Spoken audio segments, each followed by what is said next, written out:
Olá! Nesse vídeo nós vamos seguir falando sobre regressão linear, considerando um modelo que tem apenas uma variável de resposta e uma variável preditora, e nós vamos falar de mais situações, principalmente nas situações onde a regressão não funciona como nós queríamos, e nós precisamos entender por quê e, de diagnosticar o problema, resolvê-lo. Antes de começar sobre quais são os pressupostos para que a regressão funcione como nós esperamos e o que fazer quando esses pressupostos não são atendidos, vamos lembrar aqui de alguns conceitos que vão ajudar a gente a entender esse processo. Eu vou usar essa explicação interativa aqui excelente de Victor Power e Lewis Lehr, recomendo muito que você brinque com ela também, e ela vai mostrar aqui o processo de ajuste, né, o processo mais comum, o algoritmo mais comum para ajuste de regressão linear. Eu tenho aqui um modelo de uma variável de resposta, que vai ser a altura das pessoas, em função de uma variável preditora, de uma variável de explicação, que vai ser o tamanho da mão das pessoas. Intuitivamente, a gente espera que pessoas maiores tenham mãos maiores e vice-versa, né? Então, existe uma relação positiva entre essas duas variáveis que está mostrada aqui no eixo horizontal desse gráfico de dispersão. Você tem o tamanho das mãos e no eixo vertical você tem as alturas das pessoas. Pois, o melhor modelo, segundo o algoritmo mais comum, que é o de mínimos quadrados ordinários, tá? É essa linha vermelha aqui. E o modelo é um que diz que a altura esperada de uma pessoa, em função do tamanho da sua mão, é 5 mais 0,81 vezes o tamanho da mão. Ou seja, uma mão de tamanho 10, né, vai ser 5 mais 10 vezes 0,8, 5 mais 8, 13, do que quer que seja essa unidade aqui de altura. Tá? Então, esse é um exemplo de modelo encontrado. E encontrado como, né, Zé? Bom, encontrado através dos mínimos quadrados ordinários, ou Ordinary Least Squares, OLS. Aqui está um exemplo de uma ilustração, aliás, uma visualização que eu acho muito legal de como é que o mínimos quadrados ordinários encontra o seu melhor modelo, né? A gente já falou conceitualmente de como é isso, mas acho que essa visão geométrica é legal. Aqui você tem os pontos dos dados e aqui do lado você tem o erro associado a cada um desses pontos dos dados, o tamanho do resíduo, da diferença entre o modelo e o dado. Você vê que essa linha aqui, ó, é o tamanho do erro.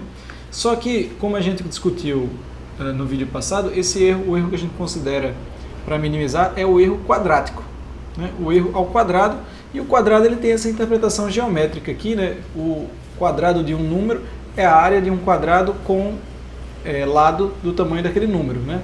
Então, para um quadrado de lado 3, o quadrado de 3 é 9, que é o tamanho da área do quadrado de lado 3. 3 vezes 3 dá 9, né? Então, você está vendo aqui o tamanho do erro representado como o quadrado com o lado da distância entre o ponto e a linha aqui. Eu acho uma ilustração legal para ver a contribuição de cada ponto para o erro total. E o erro total é o somatório desses erros todos aqui.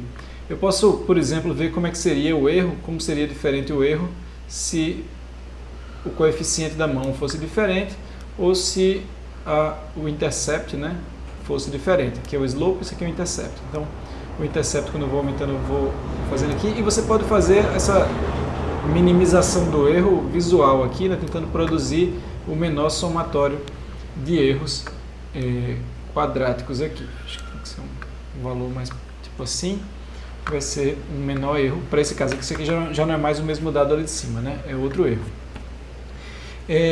Outra coisa que você pode fazer muito interessante aqui também é ver como o modelo muda se os dados mudarem. Então, eu acho que é legal fazer um exemplo aqui. Você pode arrastar cada um desses pontos, né? E, por exemplo, criar uma relação negativa entre os pontos, né? E ver como a linha que minimiza a soma dos erros quadráticos vai mudando de acordo com o formato dos pontos, né? É importante ver que para qualquer formato de pontos de relação que eu desenhar aqui, vai ser possível encontrar a linha que melhor se ajusta aos pontos. Só que essa linha pode não ter um bom ajuste, né? Descobrir a melhor solução não quer dizer descobrir uma solução boa, quer dizer a melhor possível, mas pode ser que o melhor possível seja muito ruim ainda. Então, isso aqui é legal para você ganhar uma intuição, para a gente ganhar uma intuição de como funciona, né? Você está vendo aqui os coeficientes mudando na medida que eu vou mudando. Por exemplo, se não houvesse relação nenhuma, né, clara entre os x e o y, o que aconteceria eu acharia uma linha muito próxima de uma linha horizontal, que é uma linha que pode ser definida só pelo valor de y, sem nenhum valor de x. A linha que não muda em função de x, né, claramente é uma linha horizontal. Ela tem o coeficiente aqui do x muito perto de zero, no limite igual a zero, aqui ela está realmente horizontal. Tá? Isso é uma revisão com outra visão do assunto para a gente chegar com a intuição juntos na discussão desse vídeo. E aí, para a discussão desse vídeo, eu vou usar alguns exemplos pequenos aqui de dados. Tá? Eu vou começar aqui carregando os pacotes e vou usar aqui primeiro um conjunto de dados que tá no R, para toda a distribuição R, que é uma sobre preços de diamantes. Tá? Ela já está com uma variável chamada diamonds no seu namespace. Ela tem mais de 50 mil preços de diamantes. Tá? E aqui a gente vai usar duas variáveis. Uma é o preço do diamante de fato, aqui em dólares, e outra é a quantidade a qualidade do diamante, que está medida aqui, eu acho que em quilates, mas eu não sou especialista, não tenho muito, quer dizer, não conheço muito desse caso aqui, quero usar apenas como um exemplo para ilustrar para a gente que ele é bom para isso. Tá? E aí, vamos supor que eu quero ver como é que o preço, qual a relação entre preço e qualidade dos diamantes. Eu posso começar aqui visualizando esses dados. Eles têm, na verdade, são muitos pontos, então posso ajudar aqui diminuindo aqui o tamanho dos pontos também. E a gente pode visualizar, ver que existe de maneira geral uma relação positiva entre preço e qualidade. Quando vai aumentando a qualidade do diamante, vai aumentando o preço dele também. Se você lembrar das discussões da gente sobre ao falar de correlação e formatos de relação, eu espero que você consiga ver aqui nessa relação uma suspeita de que ela não é linear. Né? O preço ele parece crescer numa certa velocidade e depois ele vai aumentando. Né? A diferença de preço para os diamantes aqui de maior qualidade parece crescer mais rápido do que para os diamantes de menor qualidade. Entre os diamantes de altíssima qualidade, quando você vai melhorando um pouquinho a qualidade, isso aumenta muito o preço deles, enquanto entre os piores isso não acontece. Isso é um crescimento super linear, talvez seja exponencial, talvez seja polinomial, né, do preço em função da qualidade. Mas, se essa relação não é linear, tentar criar um modelo linear para ela não vai ser uma boa ideia. Né? Todo modelo que a gente usou até agora para simplificar dados, ele funciona com qualquer dado que você coloque. Mas ele às vezes fala coisas que não tem sentido, que não te ajudam. Né? Se você tenta sumarizar o centro de uma distribuição com a média, essa distribuição tem uma cauda muito longa à direita, a média não vai te falar muito sobre como é a distribuição de fato. Se você tenta quantificar uma correlação que não é linear, que não é monotônica, com um coeficiente de correlação, ele vai te dar um resultado, mas esse resultado não é confiável. Você não pode interpretar e usar esse resultado porque ele não descreve bem os dados. A mesma coisa acontece para a regressão. A regressão linear ela funciona para modelar relações lineares. Vou usar aqui um exemplo de uma tentativa de modelar uma relação não linear para a gente ver o que acontece e ganhar um entendimento de como lidar com situações como essa. Tá? Então vou criar um modelo, né, do preço em função da qualidade, usando os dados ali de cima, Diamonds. Meu modelo está criado aqui e aí eu vou criar depois um data frame aqui com os valores do dado original, aqui está a qualidade e o preço, e com informações tiradas do meu modelo. Qual é o valor que meu modelo acha que deve ser o preço, né? que é o preço esperado para cada valor de qualidade que tem aqui nos meus dados, qual é o resíduo, a diferença entre o valor real e o do meu modelo, e outras características aqui que depois a gente fala mais sobre elas. Vamos olhar agora as duas que a gente já tem uma referência. E aí, primeiro se eu olhar a relação dos dados com o modelo. O que está acontecendo aqui? Né? Meu modelo eu estou vendo qual é o valor que meu modelo acha que é esperado para o preço de cada uma das qualidades que acontecem no dado, cada um dos caras que acontece no dado. Como eu tenho aqui uns valores bem extremos para a direita, o que está acontecendo é que essa linha está tendo que ir até muito em cima. Eu vou fazer um filtro aqui, só para melhorar a visualização para a gente.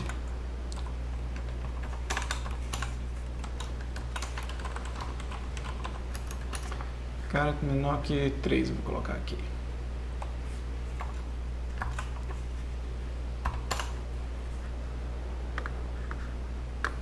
Pronto, isso aqui dá uma... A gente deu um zoom aqui numa parte dos dados e do modelo, né?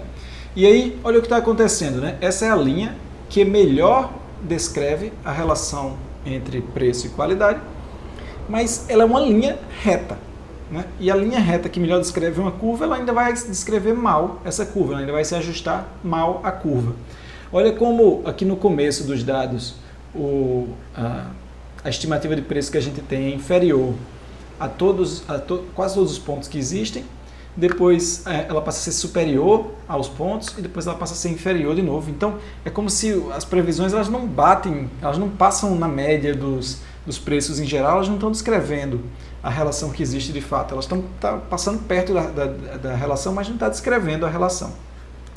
Tem uma outra forma que é legal de ver esse resultado aqui também, fazer esse mesmo diagnóstico e que vai ser útil a gente conhecer, que é visualizar não mais o preço,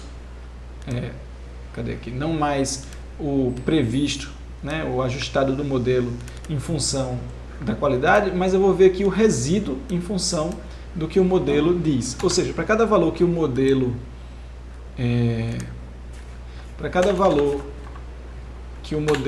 diz que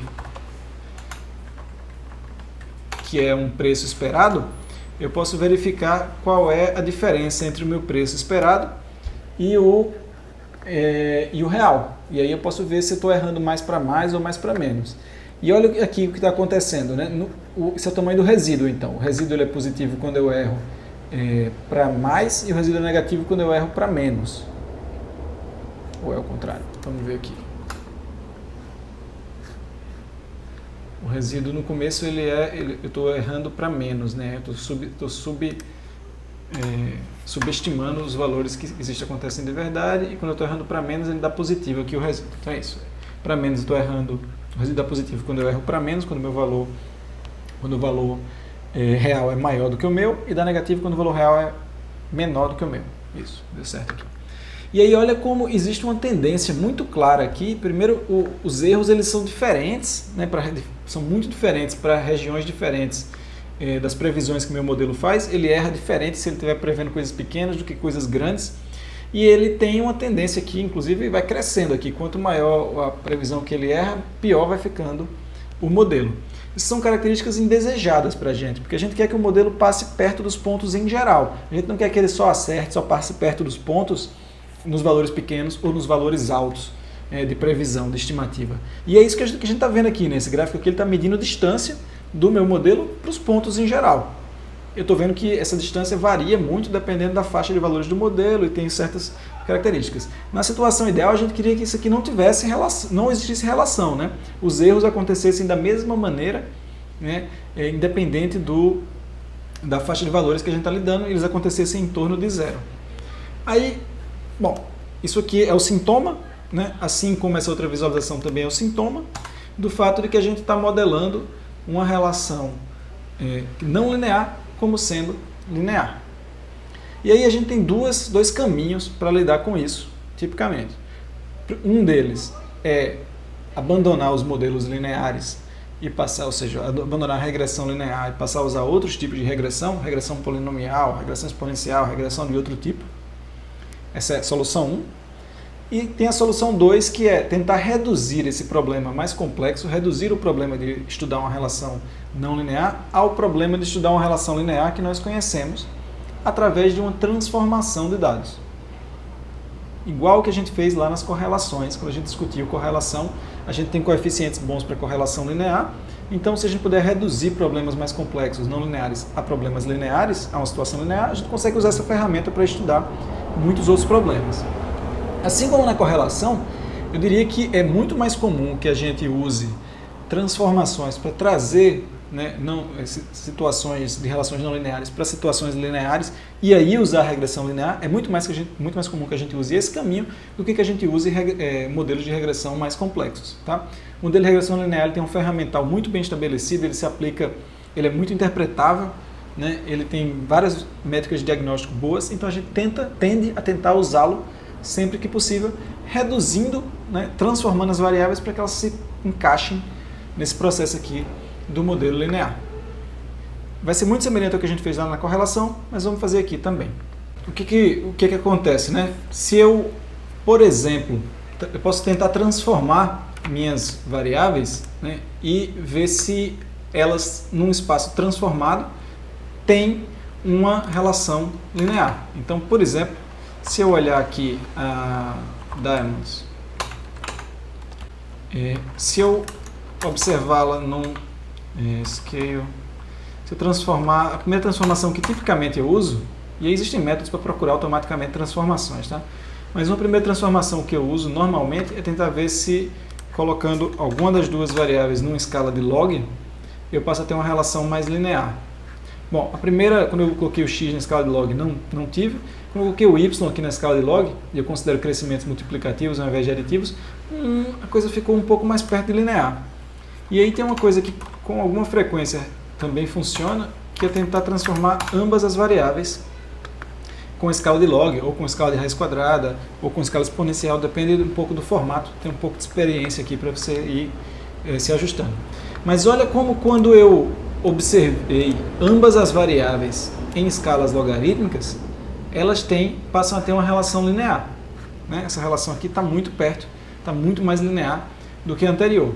Então o que eu estou dizendo aqui é que se eu fizer, né, eu posso mudar esse dado aqui para ficar mais claro, posso fazer assim, ó, mutate carat igual a log 10 carat, price igual a log 10 price, e eu vou tirar essas outras duas transformações aqui, que o gráfico vai ficar igual, né?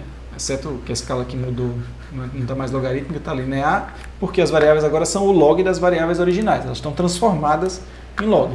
Então, o log de carat tem uma relação linear com o log de price. Tá? Se eu olhar aqui o log, o que eu estou dizendo é que existe uma relação do tipo log de price é igual a B0 mais B1 vezes o log de carat. Tá? Se eu exponencio os dois lados aqui, né, o exponencial e o log se cancelam, aqui eu vou ficar aqui preço, ele vai ser igual a um exponencial de B0. Aí, se você exponenciar isso aqui, os expoentes estão somados, é igual a multiplicação dos dois expoentes, aí você pode simplificar esse termo da direita para chegar aqui em vezes qualidade elevado a B. Tá? Socorro, ele fez transformou aqui minha qualidade já em... Bom, qualidade vezes B aqui para... Tá? Então eu tenho uma função polinomial descrevendo o preço em função da qualidade de ordem. Esse polinômio é um polinômio de ordem B. Aqui, esse B aqui é B1, né? É da ordem B1. Então, o que está acontecendo, né? Eu estou dizendo que eu descobri que existe uma relação linear entre os logs, o que significa que existe uma relação não linear desse formato aqui, então, entre as variáveis originais. Mas existe a relação das variáveis originais e eu posso descobrir os dois parâmetros que descrevem essa relação original, que são B0 e B1, fazendo a regressão na versão transformada das minhas variáveis. Tá? Então, por exemplo, fazendo isso aqui na prática, se eu agora criar essa segunda tabela, Diamonds 2, que tem os mesmos nomes, né, Carat Price, mas transformados pelo log, fizer um modelo de preço em função da qualidade, né, usando o dado transformado, e visualizar o resultado desse modelo da mesma maneira que a gente visualizou ali em cima, tá? O mesmíssimo, só faltou aqui filtrar o preço até 3, com o filtro aqui da qualidade.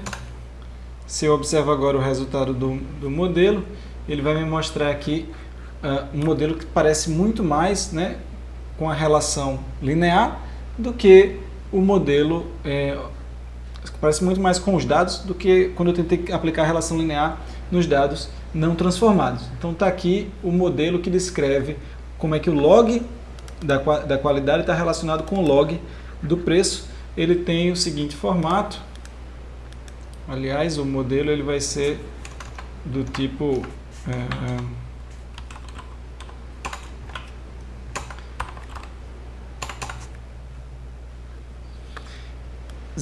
o log do preço é igual a 8.4 vezes, mais, né, 1.6 vezes a qualidade do diamante. Ou se eu pegar esse aqui é o B0 e esse aqui é o B1, eu também posso substituir nessa fórmula que a gente fez aqui e dizer que o preço em si, o preço esperado, é exponencial de B0 ali deu 8.4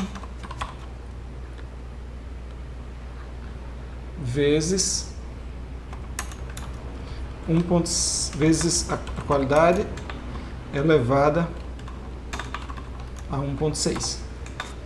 Tá? Essa é a equação que descreve a relação não linear entre o preço e a qualidade. Como é que você descobriu isso, Nazareno? Transformando as duas variáveis, fazendo um ajuste de um modelo linear para descobrir os parâmetros desse modelo linear e aplicando esses coeficientes que eu encontrei no modelo linear à versão destransformada da equação dos dois, que envolve as duas variáveis. Tá? A mesma coisa pode ser feita se só precisasse da transformação de log para uma das variáveis, se precisasse da transformação de raiz quadrada, qualquer que seja a transformação que você fizer em uma das variáveis, depois você pode tentar manipular aqui o resultado para chegar em outra, para chegar em qual é a relação das variáveis sem transformação. Tá? É muito comum que a gente precise fazer transformações em algumas das variáveis dos nossos dados, especialmente se essas variáveis incluem coisas como, primeiro, dinheiro. Dinheiro tipicamente tem uma relação não linear, né? Assim, existe pessoas, países, empresas que são muito ricas e que enviesam qualquer distribuição de dinheiro e tipicamente tornam as relações de qualquer coisa com dinheiro não lineares, tá? IDH, expectativa de vida, taxa de natalidade, qualquer coisa dessas tem uma relação normalmente não linear com o produto interno bruto de um país ou de uma cidade. Outra coisa que tem tipicamente relação não linear é número de likes, número de seguidores, coisas que tem a ver com rede social, porque a gente tende a ter poucas pessoas que têm muitos seguidores e pouco conteúdo que tem muito like, né, criando sempre uma cauda na distribuição e fazendo com que as relações com essa variável tendam a não ser lineares. Esse é o mesmo discurso que eu falei lá em correlação e que eu estou atualizando aqui para regressão, para a gente entender como é que transformações podem também fazer com que a gente consiga modelar relações não lineares entre duas variáveis, usando transformações para reduzir o problema ao problema de uma regressão linear. Faltou mostrar como ficou o gráfico dos resíduos. Eu tenho aqui um código de uma versão antiga que está dando problema.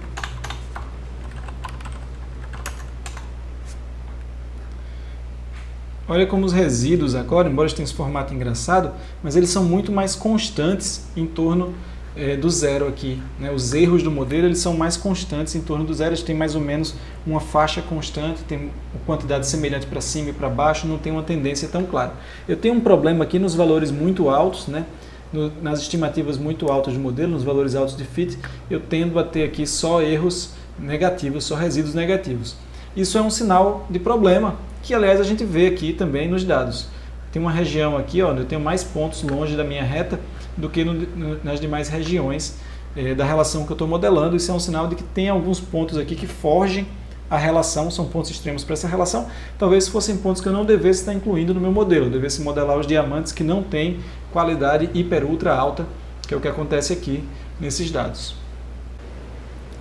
Problema 2, que pode acontecer, ou que você deve verificar se está acontecendo com toda a regressão que você faz, é saber se o modelo ele erra mais em uma certa região da sua variável de resposta, das estimativas que ele faz. Se ele erra muito mais nas estimativas de números altos que nas estimativas de números baixos, por exemplo, ou o contrário, tá? Se existe uma diferença na variação do erro em função da variável de resposta. Isso é um pouco diferente da não linearidade. Não linearidade quer dizer que a relação não era linear. Mas a relação ainda, mesmo quando a relação é aproximadamente linear, esse segundo ponto que eu vou falar, pode acontecer. Vou usar aqui um conjunto de dados diferentes um conjunto de dados de um livro-texto sobre campanhas feitas em diferentes mídias, TV, rádio e jornal, campanhas de propaganda, né? E as vendas de uma empresa, né, depois de cada uma dessas campanhas, depois de quanto foi gasto em cada uma dessas campanhas em TV, rádio e jornal. E aí vamos supor que eu estou interessado aqui nesse momento em saber como é a relação entre o quanto se vende, né, depois de uma campanha e o quanto foi gasto em rádio para essa campanha. Tá? Se eu fizer, vou fazer aqui direto um modelo, se eu olhar aqui a relação rádio e venda, ela não está, obviamente, não linear. Não é como TV aqui, que tem claramente uma curva de não linearidade, mas tanto rádio quanto jornal impresso parecem ter uma relação que não é claramente não linear. E aí, se eu fizer aqui direto, vou visualizar o modelo em cima dos meus dados, igual eu fiz ali em cima, você vê que a relação é aproximadamente linear. O ponto a linha parece seguir a nuvem de pontos, mas tem uma outra coisa que está acontecendo. Olha como os pontos vão ficando mais distantes da linha na medida que eu vou caminhando para a direita, para os valores mais altos de gastos em rádio. Se eu visualizar o gráfico de resíduos, fica bem claro como os resíduos para valores baixos de previsão, de estimativas, são pequenos, e os resíduos para valores altos, né, para quando as campanhas gastam mais em rádio, os resíduos são muito maiores. Essa diferença sistemática, né, esse aumento sistemático de resíduos é um problema para toda inferência que a gente for fazer com esse modelo, e no fundo a gente tem um modelo que não é justo, ele não erra da mesma maneira em toda a faixa de valores. Então você precisa, no mínimo, tomar cuidado quando você for usar esse modelo para pensar sobre as diferentes faixas, sobre campanhas em diferentes faixas de valores, e principalmente você precisa não confiar na inferência em cima desse modelo. A não ser que você conserte esse problema, né? Aliás, antes de consertar, deixa eu mostrar aqui, esse problema tem um nome técnico que aparece sempre nos livros de estatística, que é ruim até de aprender a pronunciar. Esse problema é um problema de heterocedasticidade, né? Quando ele não tem um problema é porque existe homocedasticidade. Aqui. Você reconhecer se isso aparecer por aí quando você estiver estudando. E aí, problema diferente, solução semelhante. A solução mais comum para resolver o problema de heterocedasticidade é também transformar nossos dados. Aqui, por exemplo, se eu visualizar como é a relação entre o log das vendas e o quanto foi gasto em rádio, você vê que aquele efeito de funil, né, aquele aumento que tinha no final dos valores de vendas, ele ficou achatado aqui. A relação ainda parece linear, né, mas eu não tenho mais a heterocedasticidade tão clara. Inclusive, antes de prosseguir, olha que agora está mais claro também que eu tenho um valor bem extremo aqui, ó. Esse valor aqui tem um valor muito baixo de vendas para o quanto gastou de rádio. É um valor extremo na análise da relação. Tá? Ele vai aparecer já já. É legal você já conhecê-lo. Então, vou fazer aqui um modelo, aliás. Fazer um modelo. Opa! Está errado aqui minha sintaxe. Vou quebrar. Vou fazer aqui um modelo do log das vendas em função do rádio, né? Com os dados aqui de advertising. Se eu criar esse segundo modelo aqui, sales é maiúsculo, rádio é maiúsculo. E aí, se eu agora visualizar esse modelo, vou criar uma data frame com as previsões aqui como antes, vou corrigir meu código aqui. E vamos visualizar o que acontece com o modelo. O efeito do funil não acontece mais tão claramente, né? Mas o que está acontecendo é que eu tenho ainda esse efeito, esse ponto extremo aqui. Isso já vai aparecer mais claramente ainda se a gente olhar os resíduos do modelo. Olha como os resíduos estão mais comportados em formato de retângulo agora, né? Eu não tenho mais aquele funil aumentando, então eu consegui reduzir o problema da heterocedasticidade. Os resíduos não estão perfeitamente distribuídos em torno do zero de maneira simétrica, mas está bem melhor do que antes, então a gente já fez bastante progresso, a gente melhorou o ajuste do modelo que a gente tem ao fazer essa transformação, ao modelar a relação do rádio com o log das vendas. Se você manipular um pouquinho, você vai descobrir que a relação entre os dois é exponencial. Pode ser exponencial negativa, né? Exponencial não precisa crescer sempre muito rápido, não. Mas, bom, voltando para cá, outra coisa que está aparecendo é que eu tenho esse ponto aqui que tem um resíduo muito maior do que os outros. Isso é um bom gancho para o próximo problema que a gente vai falar, que você tem que ter, para o qual você tem que estar alerta quando estiver usando regressão linear. Mas revisando, o problema que a gente viu aqui era o problema de heterocelasticidade, a gente viu que os erros não são constantes, não tem uma distribuição constante, uma variação constante ao longo das estimativas do nosso modelo, e a gente resolveu isso com uma transformação em uma das variáveis da relação, né? Modelamos uma regressão linear num espaço transformado e aí não tivemos o mesmo problema. Terceiro e último problema que nós vamos discutir por enquanto, como eu falei, tem a ver com esses pontos extremos aqui. Existem pontos, quanto mais longe um ponto está do modelo, mais ele influencia na regressão e isso pode ser indesejado para a gente. Para isso eu vou ilustrar, voltar aqui para a minha explicação do começo do vídeo para ilustrar isso acontecendo com esse conjunto de dados aqui. Olha o que acontece se eu tenho um ponto aqui que ele vai para longe sozinho da regressão. Se ele for um pouco para longe da regressão, ele muda pouco a regressão, a linha da regressão. Mas se ele for muito para longe, ele muda bastante a linha da regressão sozinho. Ele é um ponto solitário aqui, que dependendo da posição que ele está, ele causa uma diferença na minha regressão. Por quê? Porque a regressão ela tenta minimizar a soma dos quadrados, né? E aí, um ponto, quando ele vai ficando mais longe, o quadrado dele vai crescendo muito rapidamente, vai crescendo com o quadrado da distância, né? Então, olha o tamanho desse quadrado aqui verde, olha o tamanho do erro que ele produz, é maior do que o erro de todos os outros pontos. E aí, o algoritmo de mínimos quadrados vai tentar... Você vai ser muito influenciado por esse quadrado verde, vai tentar diminuir esse quadrado verde, né, puxando a linha inteira para baixo, o que é um efeito indesejado para a gente, porque ele vai fazer com que a linha passe longe dos pontos em geral. Tá? Se eu fizer a mesma regressão evitando esse ponto aqui, ela vai dar diferente. Né? Seria colocar ele aqui na média, ele vai dar bastante diferente. A gente pode inspecionar e descobrir que isso está acontecendo. Bom, primeiro visualmente aqui, estou vendo que tem um ponto que tem um resíduo bastante longe, bastante mais alto do que os outros. Resíduo é a diferença para o modelo, né? Vai ser o quadrado desse resíduo aqui que vai influenciar. E eu posso fazer isso também visualizando os dados aqui. Eu tenho uma coluna a mais aqui, a coluna dos resíduos aqui. Eu posso olhar quem tem o maior resíduo, né? Em termos absolutos.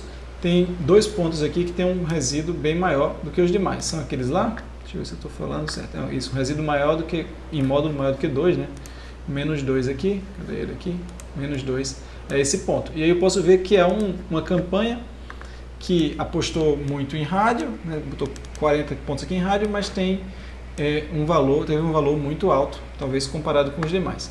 Vou filtrar especificamente essa campanha aqui e vamos ver se a regressão muda, se a figura muda ali pra gente. Então, estou supondo que eu posso investigar isso aqui e descobrir que isso aqui é um dado que eu deveria tirar dos meus dados, tá? Então, vou usar aqui, vou criar aqui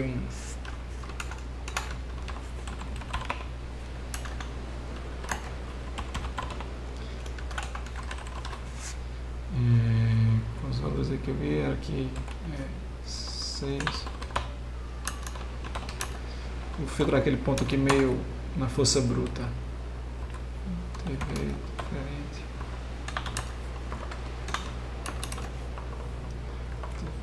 7. E que mais aqui eu tenho? Rádio diferente de 9.6.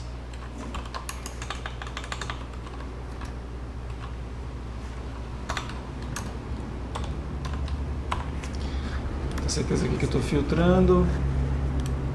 Deixa eu ver, tá dizendo 2. Opa! Tá dizendo 2 aqui.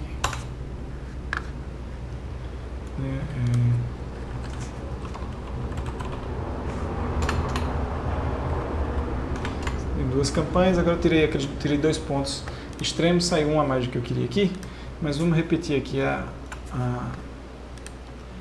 nossa modelagem e vamos ver se isso muda alguma coisa nos dados. Tá.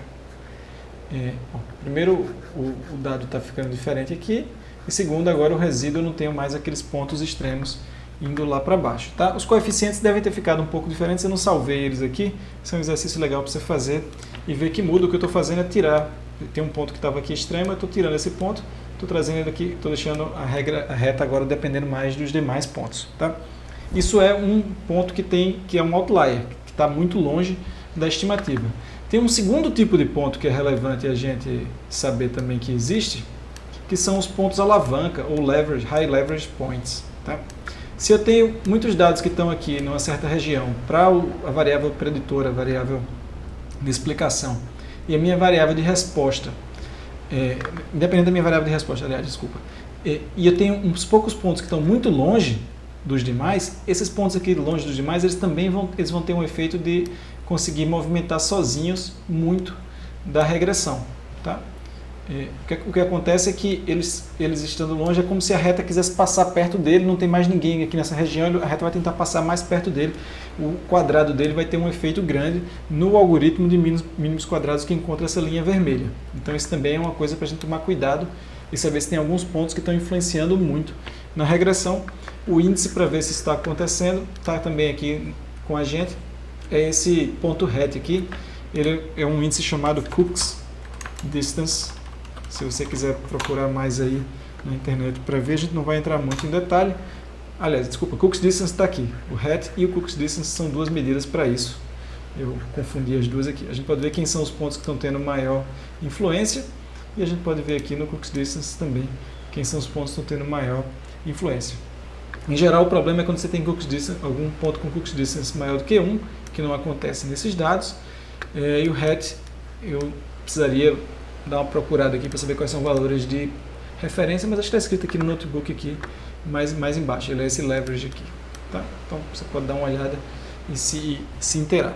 Eu tendo a fazer esse tipo de análise aqui mais visualmente, do jeito que a gente fez anteriormente. Eu vi que tinha um ponto, esse ponto aqui estava muito extremo nos dados, ele aparecia como extremo nos resíduos, eu sei que ele puxa a regressão, ele é um ponto que eu vou investigar com carinho e ver se eu preciso realmente manter na minha regressão. Se eu precisar manter, talvez seja uma boa ideia usar um outro algoritmo que não seja mínimos quadrados ordinários, né, que não seja tão afetados por pontos extremos. O que está acontecendo é, mínimos quadrados é afetado por pontos extremos, de dois tipos. Né? O ponto extremo que tem um resíduo muito alto e o ponto extremo que está longe dos demais na variável de explicação. Se esses dois fenômenos acontecem nos seus dados, fica de olho, abre o olho, orelhas em pé, pensa se precisa realmente desse dado, pensa se precisa adaptar se eles estão alterando o resultado da regressão, e se você quer alterar o algoritmo, o dado, ou se manter usando isso, né, porque esse dado é importante e saber que ele está alterando o fit do seu modelo, o ajuste do seu modelo. Bom, eu vou parar por aqui em técnicas de diagnóstico de modelos de regressão. Recapitulando, a gente falou sobre como lidar com relações que não são lineares, como lidar com quando o erro está correlacionado com a variável de resposta da gente, porque ela faz com que o erro não seja constante ao longo da resposta, e como lidar com outliers e pontos extremos aqui de leverage. Tá? Existe mais um fenômeno que a gente vai voltar, mais um risco, uma ameaça, né, à sua regressão, à corretura da sua regressão, que é a colinearidade, que a gente vai voltar quando estiver falando de regressão múltipla. Por enquanto a gente fez essa revisão aqui, que eu espero que você leve de muito importante, é essa atenção ao uso de transformações nos dados para aplicar seu modelo de regressão. Na minha experiência isso é muito comum a gente precisar de alguma transformação, transformações são nossas amigas, a gente precisa estar fluente com elas, e você também entender um pouco melhor esse efeito dos outliers e a necessidade de compreendê-los, né, e compreender como eles impactam a sua regressão. Essa foi a nossa conversa sobre como avaliar se a regressão que você está fazendo, né, se o modelo que você está fazendo se ajusta bem aos dados. No próximo vídeo a gente volta para falar de como usar mais variáveis na sua regressão. Até lá!